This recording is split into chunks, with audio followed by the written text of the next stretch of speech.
బహుపది శూన్య విలువల మధ్య సంబంధం. ఫ్రెండ్స్, మనం గత వీడియోలో ఒక వర్గ బహుపది యొక్క శూన్యాలకు మరియు గుణకాలకు మధ్య గల సంబంధాన్ని తెలుసుకున్నాం. ఆల్ఫా మరియు బీటాలు ax² + bx + c వర్గ బహుపది శూన్యాలైతే alpha plus beta -b/a that is equal to x గుణకం బై x² గుణకం మరియు alpha beta c/a that is equal to స్థిర పదం బై x² గుణకం. ఇప్పుడు మనం ఒక ఘన బహుపదికి గరిష్టంగా 3 శూన్యాలు ఉండొచ్చు కాబట్టి ఘన బహుపది శూన్యాలకు మరియు గుణకాలకు మధ్య సంబంధాన్ని కనుక్కోగలమేమో చూద్దాం. p of x is equal to x³ + 3x² - 4x - 12 ఒక ఘన బహుపది అనుకుందాం. ముందుగా x యొక్క వేర్వేరు విలువలు తీసుకుని ఘన బహుపది రేఖాచిత్రాన్ని గీద్దాం.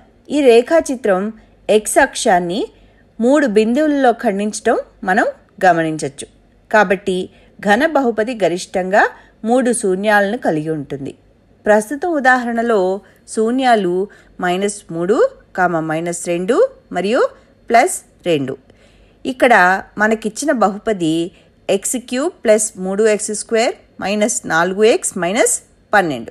ఒక ఘన బహుపదిని ax³ + bx² + cx + d రూపంలో సూచించవచ్చు. రేఖాచిత్రం గీయడం ద్వారా మనం కనుక్కున్న శూన్యాలు -3, 2 మరియు -2. బహుపది శూన్యాల మొత్తం is equal to -3 + 2 +(-2) is equal to -3. జాగ్రత్తగా గమనిస్తే -3 is equal to -3/1 that is equal to -x² గుణకము బై x³ గుణకం that is equal to -b/a. ఇక్కడ b is equal to 3, a is equal to 1.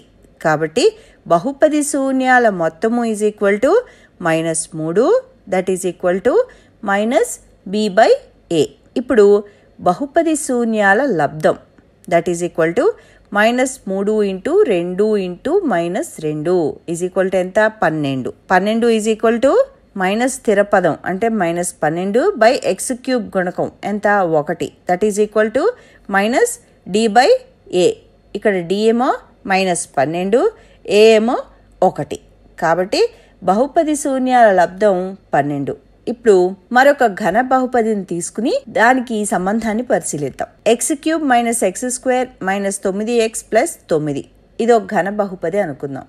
దీని రేఖాచిత్రాన్ని గీస్తే అది x అక్షాన్ని 3 సార్లు ఖండిస్తుందని సులభంగా మనం గ్రహించవచ్చు.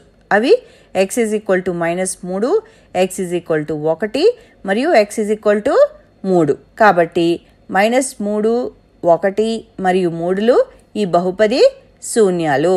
శూన్యాలు మొత్తం ఈజ్ ఈక్వల్ టు -x² గుణకం బై x³ గుణకం. ఇలా అవుతుందో లేదో ఇప్పుడు చూద్దాం. శూన్యాల మొత్తం is equal to -3 + 1 + 3 is equal to 1. -b/a is equal to -1/1 is equal to 1. మనం బయట మైనస్ ఉంది కాబట్టి మైనస్ మరియు మైనస్ కలిపి ప్లస్ అవుతుంది.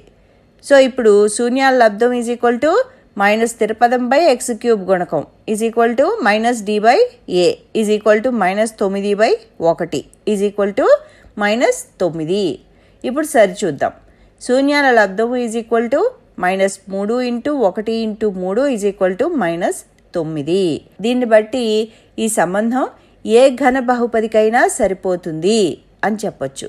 కాబట్టి ఆల్ఫా, బీటా మరియు గామాలు ax³ + bx² + cx + d ఘన బహుపది శూన్యాలైతే శూన్యాల మొత్తం alpha + beta + gamma is equal to -b/a that is equal to -x² గుణకము బై x³ గుణకం. అంతేకాదు శూన్యాల లబ్ధం alpha, beta, gamma is equal to -d/a is equal to స్థిర పదము బై x³ గుణకం.